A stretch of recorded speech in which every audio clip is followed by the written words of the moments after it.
What is up, my happy friends? Warren D and the CLE, right back at it. Hey, just got a nice little bit of randomness for you. Got a couple little vintage magazines, a cool player spotlight, a couple air cards, and a really cool set from 1997. So, hope everybody's doing well out there.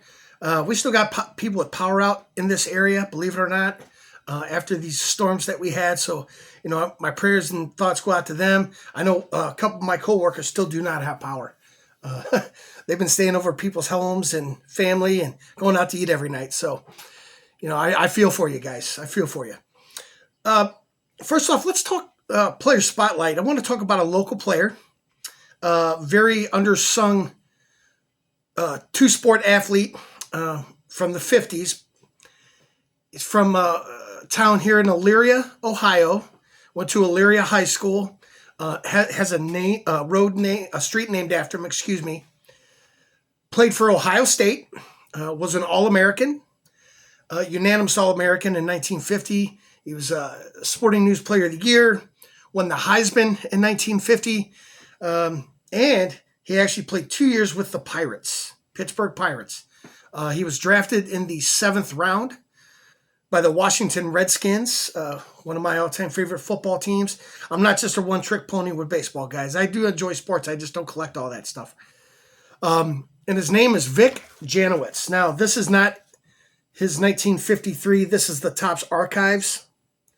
I will be getting one. Actually, I'm bidding on a couple of them right now. So, he has 54 Bowman, as a 54 Topps as well. So I'll be getting those eventually. I forget about him too. Unfortunately, his career got cut short and during training camp, I believe it's in 1956. Let me double check my notes here. Yeah, 1956. He got in an automobile accident and got a severe brain injury and left him partially paralyzed. So his career got cut short, but was a phenomenal athlete. I'm sorry, you won the Heisman. You're doing something, right? But just very undersung as far as like two-sport athletes go, and mainly because his career just got cut short because of injury. But yeah, Vic Janowicz from a town I partially grew up in was Elyria. Yeah, great athlete, great player. It's drafted in the 7th round. That's pretty much it. Just Vic Janowicz. There you go, guys. Want to talk a couple error cards just for fun. I know you guys know I like my error cards. So 1983 Donruss, Ron Jackson, but the error is right there. It's got A's. It's supposed to have Angels. So this one's a little bit more tricky. You're not going to pay out at the yin yang for it, but I mean tends to be a little bit pricier. There's 2 other variations, and both of them are the corrected variations where it'll say Angels with a red border, like this one is here. And then the other variation says Angels, but the border is green. This is still the more sought after of the 3. A little bit harder to find. You can find the other ones, and I've seen guys sell them they want $40 for them, or you can buy one of the green variations on ComC right now for like 89 cents. So go figure. It is what it is. But I just enjoy that card. I have tons of other air cards I'll show off. You've seen some of them already, but there you go. The next one is, I don't know what it is about me and Keith Comstock. Don't ask me why. I became infatuated with this air card right here in the center. The Padres is supposed to be blue, but I pulled one of these years ago. Back in 1988, I was buying packs. But I found this rack pack with the air card in the center. I was like, oh, gotta have it. Yeah, I probably overpaid for it. I don't care. I wanted it, and I love it. And I think it's fantastic. But what else is fun, too, is in 1989, Pro Cards, to me, this isn't really an error, as it just was a joke, and it got through somehow. But this is the famous nut shot card of Keith Comstock right here. He played with the photographer, and he had duct tape stuck to that ball, so he stuck it on his nads, and they took the picture. and it got through. But it's still a fun card. It's sought after in collecting if you like goofball, oddball stuff like I do.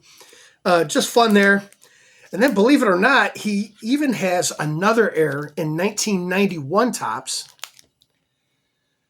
He's in a Mariners uniform. So this is the error where it says Cubs. It's supposed to say Mariners. I have it. I can't find the damn thing. It drove me nuts. I looked for like a half hour. I couldn't find the damn thing.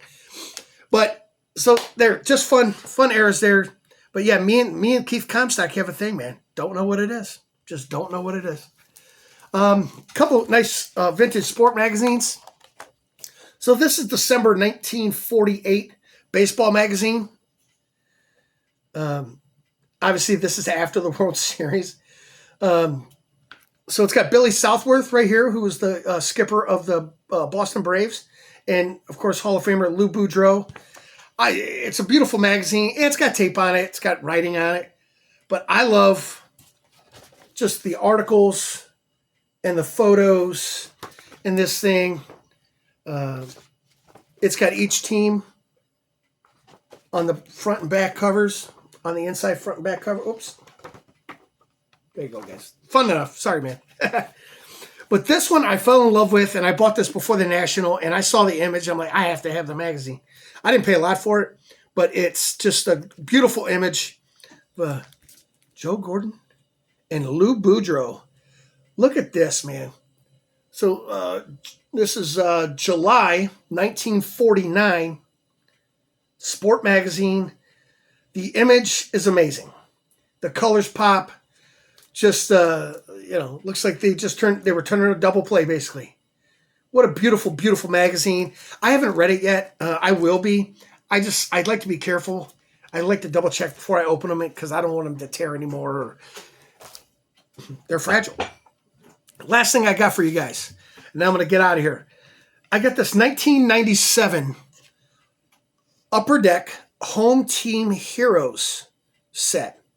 12-card set. Cards are die cut. They are 3.5 by 5 size. But I think they're amazing cards. And I think they're just gorgeous to look at. They have like this ultra funky light FX foil stamping on them. Just look at this, man.